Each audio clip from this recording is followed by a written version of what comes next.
لو الحكاية فيها إن فيتو.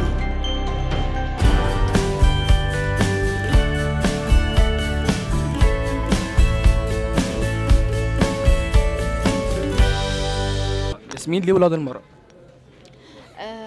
ولاد المرأة لأن كلنا ولاد مرأة لحد ما ينجح رجل بالتكاثر عن طريق الانقسام. تمام. ايه اللي بينجح مقالات ياسمين الخطيب من وجهة نظرك؟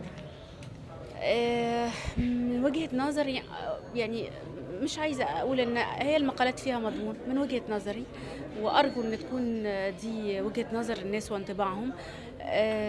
الضجة اللي اتعملت ربما لأن بعض المقالات كانت صدامية شوية، وده أي مقال صدامي بيبقى طبيعة الحال إن بيبقى فيه حواليه ضجة، بس أرجو إن الناس لما تقرأ الكتاب تغير فكرتها عن الموضوع وتشوف إن كان فيه مضمون حقيقي يستحق القراءة. بتتعاملي زي مع الانتقادات اللي وجهت ليكي، خصوصا إن البعض اتهمها إن هي يعني عنوان جنسي؟ هو مش عنوان جنسي، هو ممكن يكون عنوان صادم لكن مش عنوان جنسي. تمام. وانا تعاملت مع الاتهامات زي ما سمعت في النقاش اللي قبل التوقيع بتجاهل تام، واعتبرت ان ده بيضعني في موقف فيه تحديات مضاعفة، واعتبرت انه وصول الكتاب النهارده لايد القارئ هو ده اكبر انتصار. نبذة مختصرة عن ولاد المرأة، يعني او نبذة مشوقة عن ولاد المرأة عشان الناس تبتدي او تفكر او تنجذب لولاد المرأة. ولاد المرأة كتاب مقالات في الشأن الاجتماعي والنسوي بشكل خاص وفي الشأن العام. فيها مقالات سياسية بس بنسبة صغيرة جدا، وده كان متعمد، يعني كان في مقالات سياسية كتيرة ممكن نضمها للكتاب بس احنا تعمدنا انه يكون الطابع بتاعه طابع اجتماعي.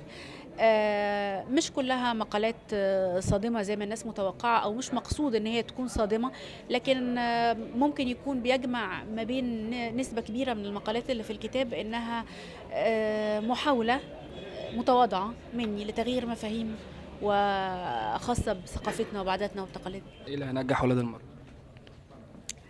مش الضجة المفتعلة، اللي هينجح ولاد المرأة إن شاء الله إن الناس هتقراه وتبتدي تكتب رأيها عنه، وأعتقد إن الرأي هيكون منصف، لو كان محايد هيكون منصف. تقدمي حاجة؟ سمعني أنت هتقدمي حاجة على اليوتيوب؟ هقدم برنامج يوتيوب قريب. مضمونه أو فكرة أو حاجة مختصرة؟ مضمونه خفيف وهو فانتازيا ومطرقع خالص، بعيد عن السياسة عشان الناس كلها متوقعة ان انا هقدم حاجة في المجال ده، بعيد عن المجال النسوي برضو عشان برضو دي التوقعات. لا، برنامج اجتماعي شبابي ومعمول بمعايير برامج الانترنت، يعني برنامج قصير مش طويل خفيف.